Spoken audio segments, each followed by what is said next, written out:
Il y a déjà bientôt 3 ans que la série Les Travaux Inutiles est achevée, mais assurément certains ouvrages restent inachevés. C'est pourquoi nous avons voulu voir aujourd'hui ce que sont devenus certains grands travaux inutiles.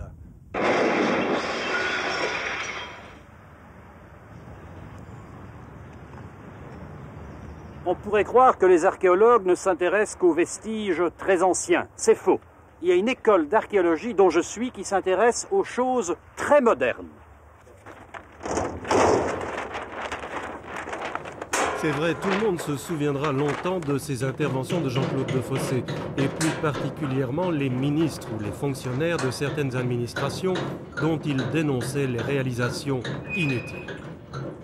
Tout le monde a eu droit à sa dose de férocité, non seulement les travaux publics, mais aussi le secteur privé et d'autres ministères, comme celui des communications ou même de la santé publique. Un premier exemple ici, à Bruxelles, près de la place Simonis, où il découvrait ce qu'on appelle un vide technique entre la surface et le tunnel Léopold II à Kuckelberg. De véritables catacombes oubliées depuis une dizaine d'années au pied de la basilique. Alors, ces catacombes de Kuckelberg, utiles ou inutiles?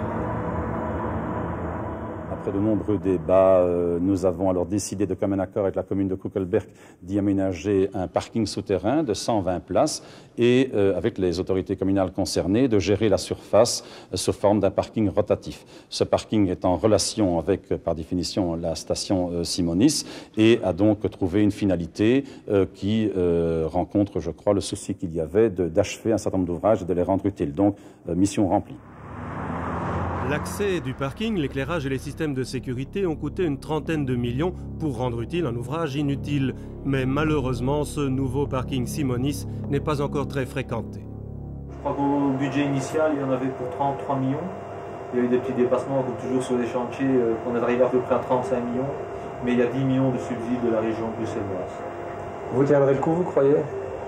Mais disons qu'on a la chance de faire partie de l'ensemble City Parking, qui est filiale du groupe Fabricom. C'est vrai que si on n'avait que ce parking-ci en exploitation, il ne serait pas tenable. Un des atouts du parking est de communiquer avec la station de métro et la gare SNCB Simonis.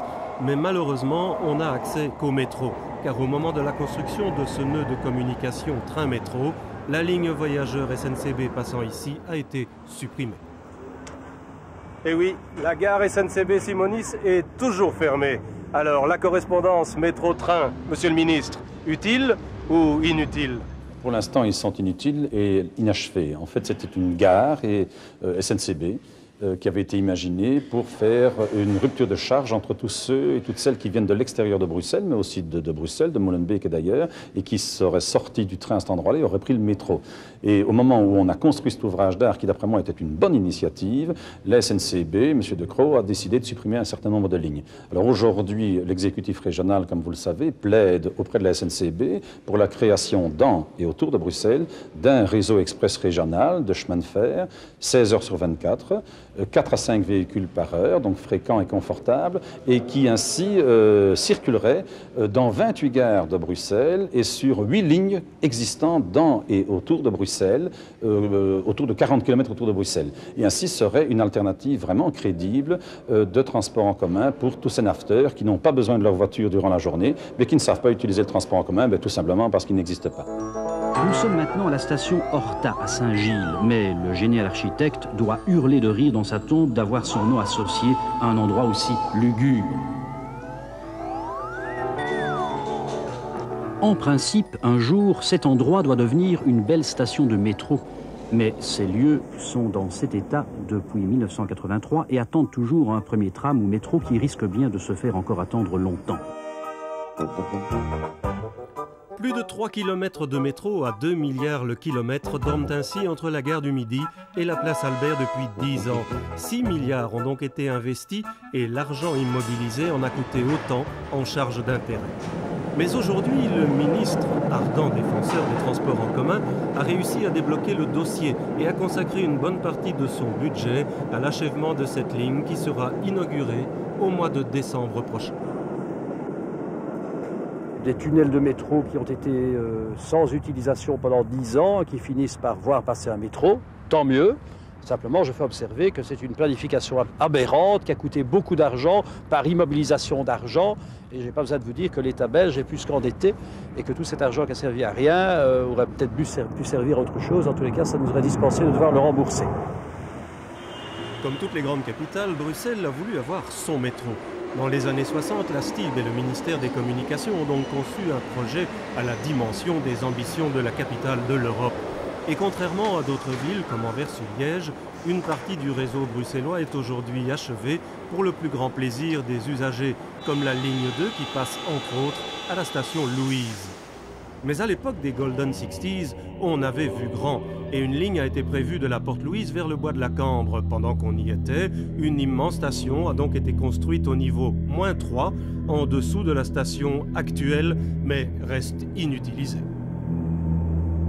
Alors, monsieur le ministre, cette cathédrale de béton qui a coûté plus de 300 millions, utile ou inutile? C'était inutile et ça devient utile puisque, comme vous le savez, nous avons signé une convention avec une fondation culturelle qui occupera ces lieux l'année prochaine sur base d'une convention pour y organiser toute une série de manifestations culturelles de haut niveau. Alors, monsieur Bundel, qu'allez-vous faire dans cette station de métro Louise -3? Ça peut paraître incroyable, mais ça va devenir un centre d'exposition culturelle. Mais comment allez-vous faire pour aménager ce qui était prévu pour être une station de métro? Disons que les 3 dernières années, il y a toutes des études qui ont été faites par nos architectes, d'autre part l'architecte Mendrix et des bureaux d'ingénieurs pour pouvoir aménager ces locaux en exposition. Les études qui ont été faites pour l'aménagement ont été faites de façon à pouvoir accueillir n'importe quel type d'exposition, allant du tableau jusqu'à la voiture. Et vous allez louer, vous allez payer... Disons que nous payons un loyer à la région bruxelloise, oui, qui commence à 400 000 francs belges pour ce qui est de la première année et qui finit à partir de l'an 2001 à plus ou moins 1 100 000 francs. Alors par rapport à ce que ça a coûté, c'est un beau cadeau que vous fait la région. C'est un très beau cadeau que fait la région bruxelloise.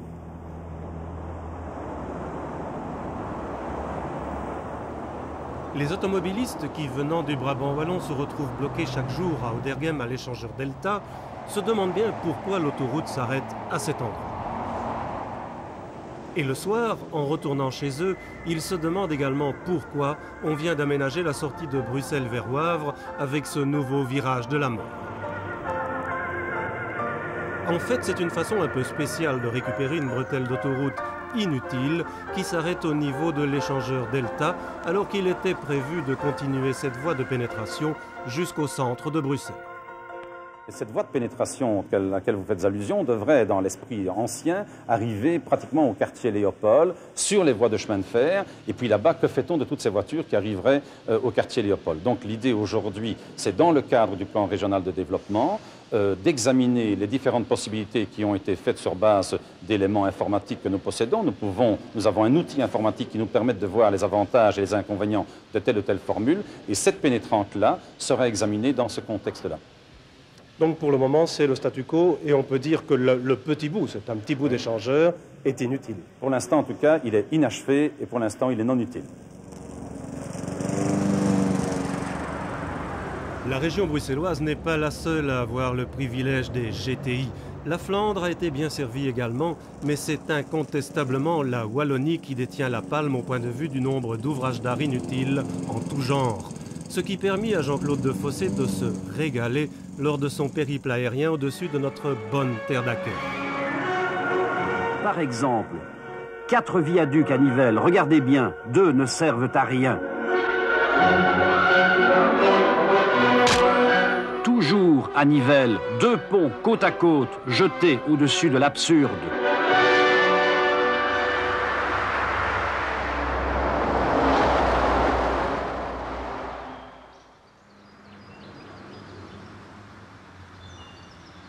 Bel endroit pour une promenade champêtre un peu bruyant peut-être. Alors monsieur le ministre, ces 2 ponts qui devaient conduire au grand ring ouest de Charleroi, utiles ou inutiles? Alors là, c'est un pont qui avait été imaginé il y a 23 ans, me semble-t-il, et qui a été construit pour un coût en francs d'aujourd'hui de 21 millions, qui devait se prolonger par une voirie de 10 km, qui n'est pas indispensable, qui est un super luxe. Et je dois malheureusement vous dire que le suivi de ce pont, je ne peux pas le faire. Ce n'est pas un travail prioritaire. Et je préfère le dire franchement, et le mettre dans les travaux inutiles. Le tracé n'est d'ailleurs même pas prévu au plan de secteur.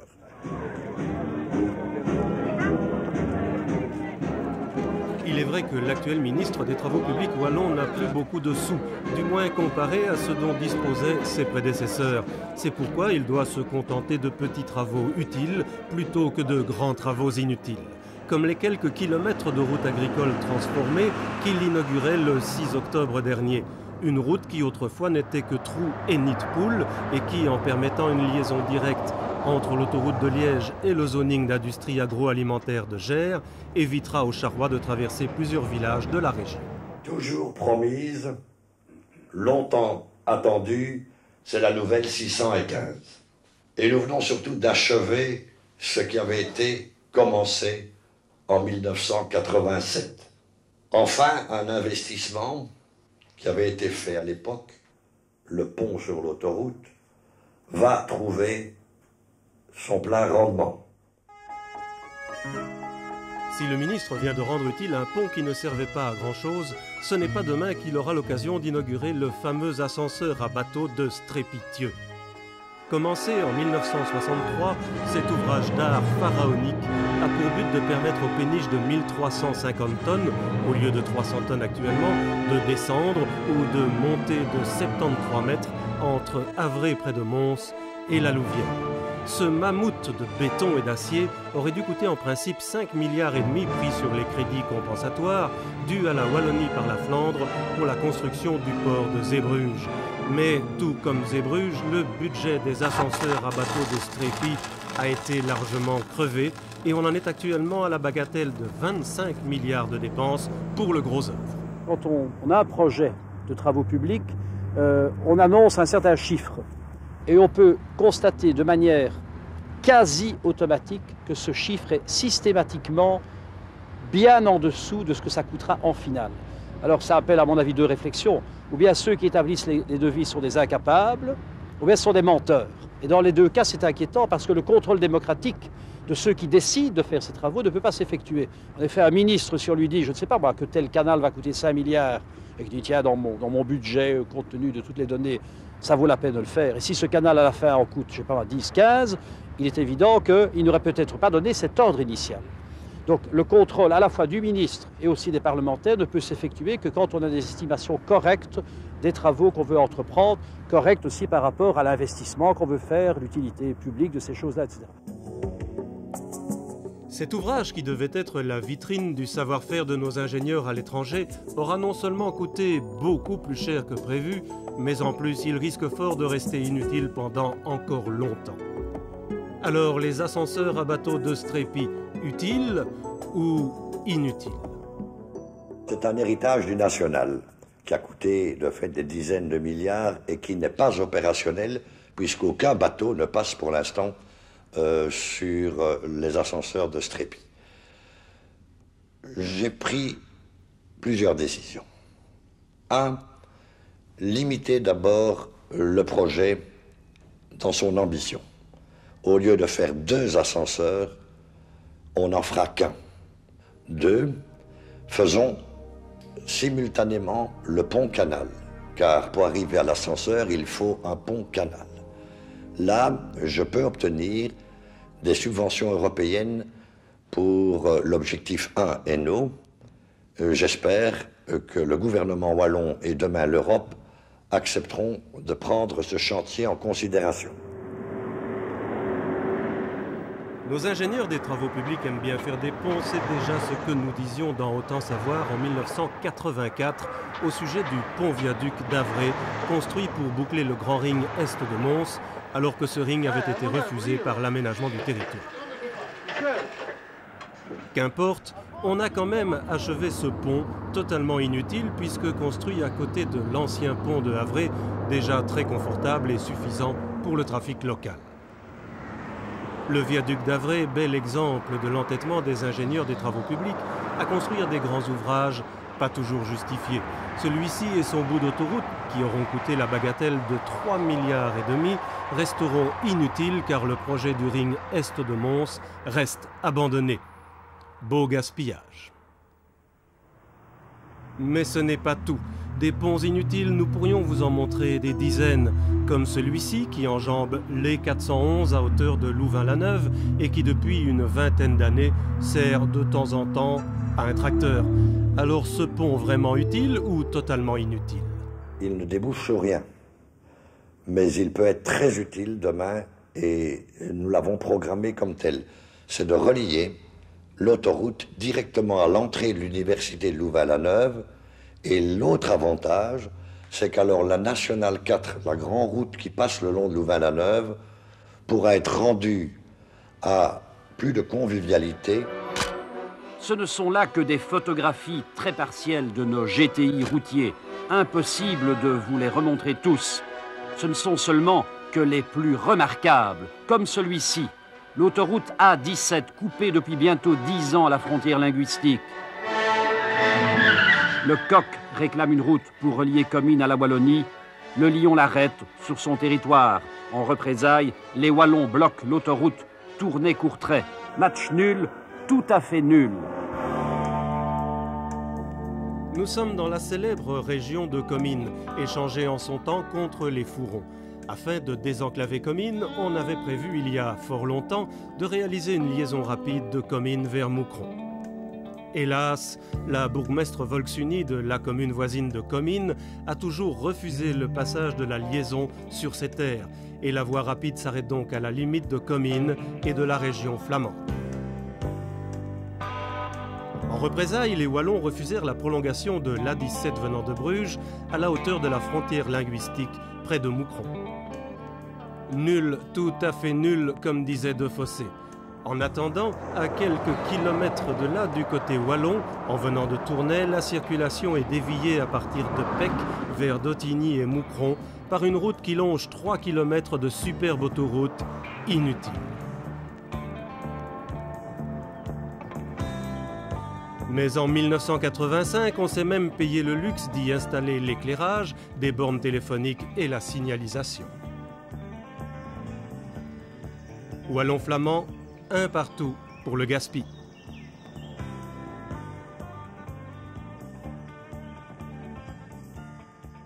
Alors, cette section d'autoroute Pec-Dottigny, inutilisée depuis des années, monsieur le ministre, utile ou inutile? Nous avons décidé de trouver une solution et elle est trouvée. Et avec mon collègue flamand, monsieur Klechtermans, ministre des Travaux publics, nous avons passé un accord pour terminer et mettre en circulation dans les 3 ans les 2 voies routières simultanément. La première année vient de se terminer et tous les accords sont scrupuleusement respectés de part et d'autre. Donc dans 2 ans, tout sera terminé. 600 millions à charge du budget flamand, 300 millions à charge de notre budget, parce qu'il y avait moins à faire chez nous que chez eux. Voilà la preuve qu'un travail qui était inutile va devenir très utile, non seulement pour la Wallonie, la Flandre, mais également la France. Si quelques GTI sont en train de trouver une destination, ce dont nous ne pouvons que nous réjouir, un certain nombre risquent fort de rester éternellement inutiles. La liste n'est pas limitative, citons rapidement le pont de l'inutile, comme on l'appelle à Étain-Puy dans le Hainaut occidental. Le métro d'Anvers, dont tout le gros œuvre est terminé, mais dont 6 stations seulement sont ouvertes au public. Idem pour le métro Carolo, dont plusieurs sections ne pourront jamais être bouclées. Mégalomanie universelle. À Liège aussi, on n'y a pas été avec le dos de la pelleteuse pour détruire la place Saint-Lambert ou pour construire les tunnels de l'ex-futur métro lourd, totalement abandonné. Et puis, ça suffit. Peut-on encore sourire de tous ces milliards enfouis dans le béton? On a quand même une grande amertume lorsqu'on voit, disons, de l'ordre de 300 milliards de travaux. C'est une estimation vague qui sont parfois dans l'inture comme ça en Belgique. C'est un argent qu'on en paye encore maintenant alors que nous sommes super endettés. Je crois que ces 300 milliards ne résoudraient pas tous nos problèmes financiers actuels, mais en tous les cas, ça donnerait un petit ballon d'oxygène qui, dans notre période d'austérité, ne serait pas du tout inutile.